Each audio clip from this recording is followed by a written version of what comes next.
Hello everybody, this is Video Boy and welcome to LibGDX tutorial episode 13. So let's see what we added last episode real quick. So we added the bullets, they could shoot them and it hits the asteroids and they disappear. We talked briefly at the end of the episode. It's kind of weird that they just disappear. It doesn't really make much sense. So what we're going to do today is we're going to add explosions. And also we're going to add the player collision hitbox so that when the asteroids hit into the player, it damages them. And with that we're going to add a health bar. So what you're going to need for this episode, you go onto the GitHub and there should be two new assets in the assets folder. So there should be explosion.png. So this is an animation. So it'll play through the animation to add the explosion. And you're also going to need blank.png. All this is just a 1 pixel, 1 white pixel image. And I'll explain to you guys later when we do the health bar what that's for. Alright, so let's get into this tutorial. So the first thing we need to do, let's create a new class in the entities and we'll call it explosion. So this is going to be the explosion class. So this is going to keep track of every single explosion on the map, and once the animation of the explosion is done, then it's going to delete the explosion so it doesn't show up. So we need to create some static variables to start off with. So public static final float frame length is equal to 0.22f. So you guys may remember when we did the player animations, I think it's here. I don't think we call it frame length. Strip animation speed. So this is how much time in between each frame of the animation. So we're going to make it 0.2 seconds. So after 0.8 seconds, since there's 3 frames, so after 0.6 seconds, sorry, since there's 3 frames, then the animation is going to finish. And yeah, we're going to remove the asteroid. Alright, so we have a couple other constants. And offset, I'm going to set it to 8. I'll explain to you guys why we're doing this after. And size, so that's just the size. Okay, so the offset, since the size of the asteroid is 32, which is twice the size, the size of the explosion is 32 pixels by 32, and the asteroid is 16 by 16, we need to do an offset. So we need to get the position of the asteroid and subtract it by the height and the y and the x by 8, so that the explosion is centered on where the asteroid was when it got destroyed by the bullet. Alright, now we need to create the animation. Let's call it anim. Let's set it to null by default. Don't forget to import animation. Alright, and for the actual explosion, there's 3 variables. There's x and y, and there's a state time. Okay, oh, and there's one last one. Public, boolean remove is equal to false. So if you guys remember, the remove is to check if we need to remove this object from the list in the main game screen. We do that for the bullets, we do that for the asteroids and all that. Alright, so let's create the constructor. So public explosion. Alright, and we're going to take 2 parameters, x and y, both are floats. And we're going to set the x of the asteroid to the x of the explosion to the x of the asteroid minus the offset. So this will just make it so that the explosion is centered on where the asteroid was when it got blown up. Is equal to y minus offset. And I'll set state time to 0. I'll explain to you a little bit what state time does. I already explained it when you did the player animation, but it's a little different now for the explosions. Okay, so if the animation wasn't loaded yet, if it's null, we're going to load it. It's equal to new animation. This is a long line of code. Frame duration and texture region. Okay, so frame duration, set it to frame length, and keyframes. So what we need to do here is we need to get the explosions file and split it up into a 2D array of texture arrays so that it can be used for the animation. We did a little bit differently for the player, but it's almost the same. So we do texture region dot split, so that's a static method. Alright, and it requires a texture and a width and a height. So you load the texture, obviously. The texture is explosion.png, and the width is just size, and so is the height, just size. Import this, but it's going to give us another error. So the reason for this is because the constructor for an animation requires a one-dimensional array and not a two-dimensional. So when we do texture.split, we're splitting hold on, I'll open up the explosion picture again just so you guys can see. We're splitting the different frames, but for us, we can see visually there's just one row of explosions, because it's just it's just a one-dimensional array for us if we look visually. But the way that texture.split works is it returns a two-dimensional array. So like if we did with the ship, it was a two-dimensional array. Here we can look here. So there's multiple rows and multiple columns. So automatically it makes it so that there's one row and three columns, but we need to just make it so it's just one row, so it's just three columns, not considering the row.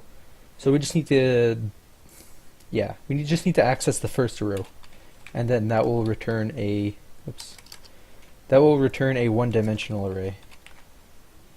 So you just add bracket 0. You're just accessing the first row so you can get the three columns, and that's basically it. Okay, so let's create two methods. So we'll do the update first. Float delta time and public void render, and we pass the sprite batch, of course.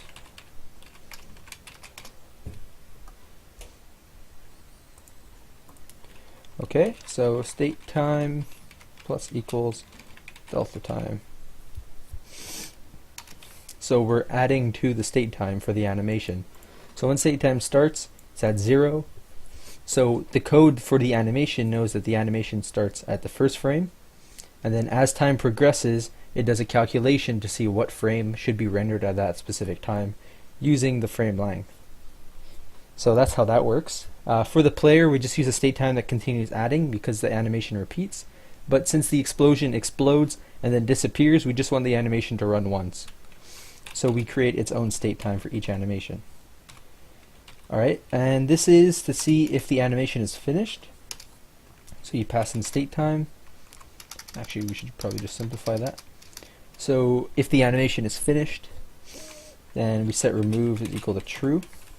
So then after a code, we'll remove the explosion. Alright, now let's just render it. Very basic, batch.draw. We need to use a texture region. So how do we get our animation frame? Do anim.getFrame and using state time and x and y, and there you go. So we did the animation class. That's all finished now. Explosion class, sorry. So what do we need to do now? Well, we need to implement it into the game. So we'll start off by creating a list. So a list of explosions. Import that. We have to initialize a list here. Do a new array list.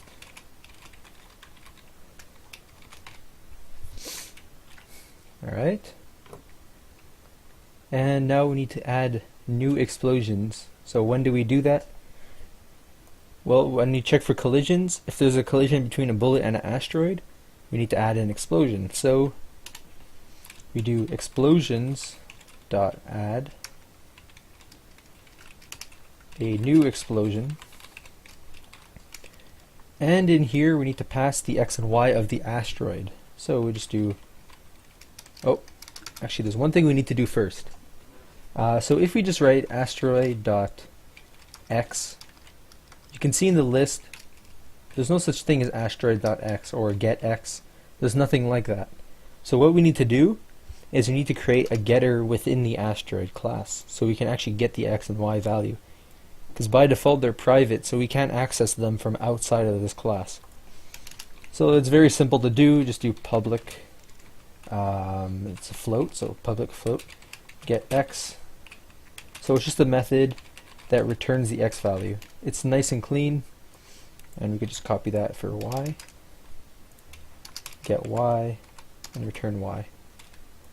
So now if we go in here, we do asteroid dot get x, nice and clean, and we can do asteroid dot get y, because that's what the constructor needs for the explosions. Okay, two last things we need to do. So we need to update the explosions. So let's do that real quick. I'll do it higher up where the other updates are. Do it here. Update explosions. Alright, so we do array list explosions to remove, just like we did before. Do new array list. Alright, so for each explosion, call the explosion in the explosions list. We want to update it, so explosion dot update, and pass in delta. If explosion dot remove, we add the explosion to. Explosion is such a annoying word to type. We add the explosion, and then once that's done, whoops, we will remove the explosions from this list, from the actual explosions list. So explosions remove all explosions to remove. Okay, so now they're updated, and now we just need to render them. So again, when we render stuff, we need to think of what order we want to render them. So whatever is drawn last is what's going to be on the top. So we want to render the explosions over the asteroids and bullets. It just makes sense to do that. So explosion, and explosions, and explosion dot render game dot batch. Alright, so that should work now. Let's test it out. So if we shoot the asteroids, see those little explosion animations, and once the animation's over, the explosion just gets removed from the list, and that's basically it. Alright, now let's add the health bar for the player. So the first thing we need to do when you're adding the health bar is create a variable to keep track of the health. So the way I like to do this kind of thing is I like to create a float called health, and we'll just set it to 1 from here. So how it's going to work is 0 means dead, 1 means full health. So it'll be a scale. So just say they have half health, they'll have 0.5 health. If they're dead, they have 0, and if they're full health, they have 1. So I'll show you guys why I'm doing this later, but it just makes the next part a bit easier for your brain to understand when you're first starting out. Of course, you can actually use real values, but this is just very simple, and it's a nice way to do it. I like doing it like this. It just makes a lot of sense. No headaches when you're doing this. Okay, so it starts at full health, of course, and we need to actually draw the player's health. So how are we going to draw that? Since we're just going to do a bar, it's going to be just like a color, like a box, right? So when we draw the health, we're going to use our blank texture. So let's actually load that first. So texture, blank. Alright, it's good practice to load it in the constructor, so we'll do blank is equal to new texture. And I believe we just called it blank.png. Okay, so now we loaded the blank texture. So the point of having a 1 pixel image that's white is that you can easily stretch it out, make it bigger, change whatever width and height you want of it. So you can make like a square or rectangle, and since it's white, you can use shaders to change the color. So we're going to draw the health like that. So how we're going to draw it, we're going to do game.batch. We're going to draw it after the explosions and everything. .draw, and then we draw a texture. Let's find the right constructor. Lots of these are kind of complicated for nothing. We just need a basic one. There you go. Alright, so we want to draw the blank texture. The X of it will be 0. The Y will also be 0. So it's going to be drawn in the bottom of the screen. And the width is going to indicate the health. So we're going to do gdx.graphics.getWidth. Alright. Times health. I'll explain that in a second. And for the height, just say we'll make it, I don't know. Here, let me see. Just let me see what I did in the practice code. We'll just do 5 pixels, I guess. Alright, so how this works is it's going to multiply the health by the width of the screen. So if the health is 1, then the bar is going to take up the whole width of the screen, because 1 times a number is the number. But if it's like 0.1, it's going to take up 0.1 of the length of the screen. So let's actually add the code for the collision so we can actually demonstrate this. So we need to create a collision rect for the player. So let's create that.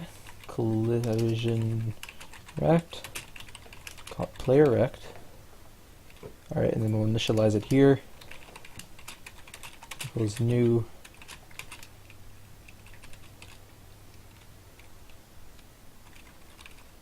That's because I forgot to implement it. So the X and Y will be 0 to start off with. And ship width, ship height. Okay. Well, it looks like it's already imported. Alright, so it's going to be the width and height of the ship. And every time the ship moves, so we'll go to the movement code. So after the movement code, after player moves, update collision rect. Alright, so player rect dot move X and Y. Okay. Now we need to check if the player runs into asteroids. So we'll do a for each loop for each asteroid. So we're going to loop through each asteroid.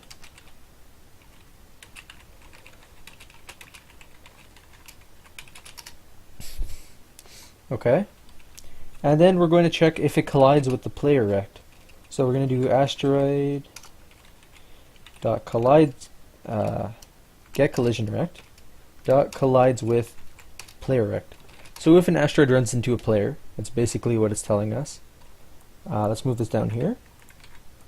We're going to remove the asteroid. So we'll just copy this as well. So the asteroid gets removed and the player loses health. So we'll do health minus equals 0.1. So it's going to lose 10% of its health every time it gets hit by an asteroid. And the asteroid's going to get removed, obviously. So yeah, that should be good. Let's just run it and see what happens. So you can see the health bar at the bottom, it's white. So if we let asteroids run into us, see we're losing health. So if 10 asteroids run into us, we die. We didn't add a game over screen yet, but we will add one. And you can see you have no more health. So that's basically how it works. Every time you subtract 0.1 from the health, you're taking the health bar goes 10% smaller on the screen than it was before. And that's basically how it works. But let's make this a little bit more polished. Just having a white health bar looks kind of weird. So we're going to do like most games do. It's going to change colors depending on the health. So we're going to use shaders for that. So first thing you need to do when you're using the shaders is you want to reset it once you're done using the shaders, or else everything after that's also going to be colored what you set the color to. We're not going to be actually coding shaders, we're just going to use the basic batch one that does a tint on the screen. So after we're done drawing the health, we're just going to set the batch color back to white. White is the default one, and it doesn't color anything. Alright, so let's just do a comment, so draw health.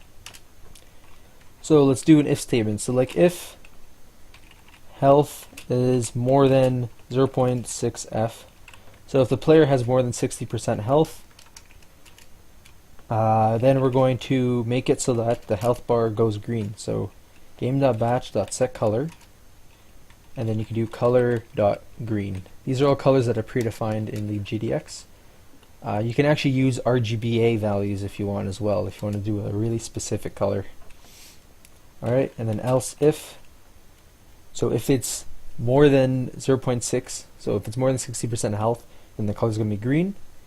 But if it's less than or equal to 0.6, so less than or equal to 6% health, and it's more than 0.2, so and it's more than 20% health, game.batch.setColor, color.orange. So if the player has between 20% and 60% health, then it's going to be orange, and we'll add a final else. So if their health is 20% or less, game.batch.setColor, color.red. So now the health bar is going to change colors depending on the health. So let's see. So you start off green because you're full health. You take some damage. Oh, there you go. You get to 60%, and you get to 20%. It's red, and then you die. That's basically how it works. So this lets you do some very basic tinting. You can do some nice effects. Of course, there's more shaders than that. Lots of stuff even I don't know about shaders. I'm actually learning about that right now for Archipelago and stuff. But yeah, that's basically how you do some basic color changing. Also, if you guys remember Archipelago with the player customization thing, you can change like the color of hair or the shirt and stuff like that. The way I did that was for the shirt and the hair, the only colors I used were shades. So like either it's white or like some gray or even up to black. So then when I changed the color, I would use something like this, and then it would change the color to that, and the different shades would be different intensities of that color. So that's basically how I did it.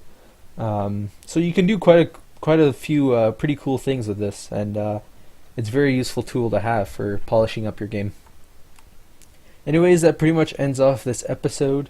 Thank you guys so much for watching. If you liked it, please leave a like, and if you're new to the channel, please subscribe. And also, if you have some friends who want to learn game development or just play around with coding and stuff like that, please show them these tutorials. It helps grow the channel. And yeah, I guess I'll see you guys probably this week. I'll try to do a devlog or something. So I'll see you guys then. Goodbye.